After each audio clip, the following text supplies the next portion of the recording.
What is the difference between a legal safari vacation and an international crime ring? The line might be thinner than you think, but the consequences are massive. Hi, everyone, and welcome to Wild Justice. I am your host, Cami, and I am the creator and producer of my film, Wild Justice. And I'm here because I am sick of sitting back and doing nothing while our planet's most incredible creatures vanish. Today, we're diving into the raw reality of wildlife crime. Let's start with the basics. In the US and around the world, there are two key terms you need to know. The first one is wildlife trafficking.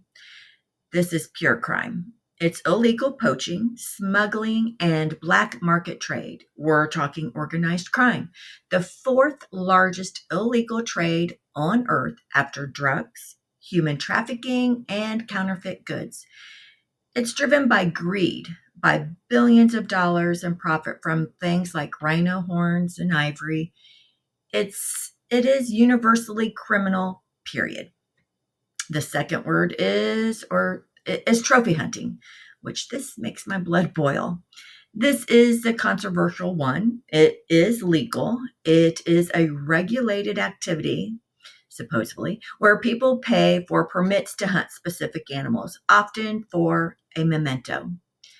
Now, proponents argue these fees actually fund conservation, and I call it bullshit.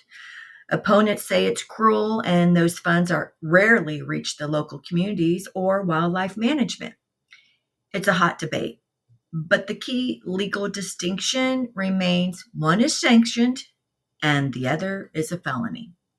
Now, let's talk money because that's what it's about. But I'll add it's more about money. It's also about power and greed and feeling like a man or a woman because they took down this animal and they like to brag and show it off. But, anyways, wildlife trafficking is a global black market estimated to be worth up to $20 billion every single year. $20 billion of illegal cash changing hands and fueling corruption and devastation. By comparison, the entire legal trophy hunting industry in key regions like Africa is valued much lower, around $200 million annually. The sheer scale of the legal trade is staggering. It is a silent crisis happening in front of us, and it affects every single one of us. So, where is this all happening? Everywhere. Countries play different roles. So we have China and Vietnam are massive consumers of markets fueling the demand. South Africa is a major source for rhinos, and Nigeria is a huge transit hub.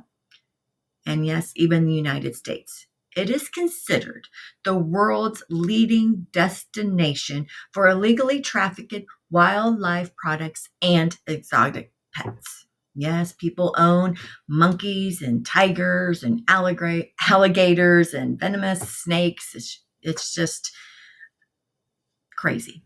We are all connected to this web of crime, whether we realize it or not. The fear, the loss, the corruption, it's overwhelming. But we can't just sit back. We have to shine a light on this global threat. That is why I am creating something to fight back in my own way. So I'm producing a film project called Wild Justice. This isn't just, well, actually, it's not a documentary, it's a film. It's a global franchise project designed to pull back the curtain on wildlife crime and corruption in every country that plays a role. We want you to feel the emotion, the urgency, and the danger of what's happening when we do nothing. So this first film is going to be about the United States role and the type of wildlife crime and corruption that we deal with, especially with our politics. This video series is just the beginning, and I want you to join the fight. I want you to join me. Follow our journey as we develop Wild Justice, learn more about the crisis, and maybe even become part of our producing team. We do need passionate people like you. So, as those influencers say, hit that subscribe button, hit the like button. As you can see, I'm not a professional. This is something I do not like to do. This is probably my third take just because the last time it went perfectly, but I didn't know how to save it. That's how I'm not very good at this, but I'm hoping that you want to learn more about this topic and come together and work with me as we can demand wild justice. Together we can do this. And so thanks for watching, and I'll see you the next time. Thanks a lot.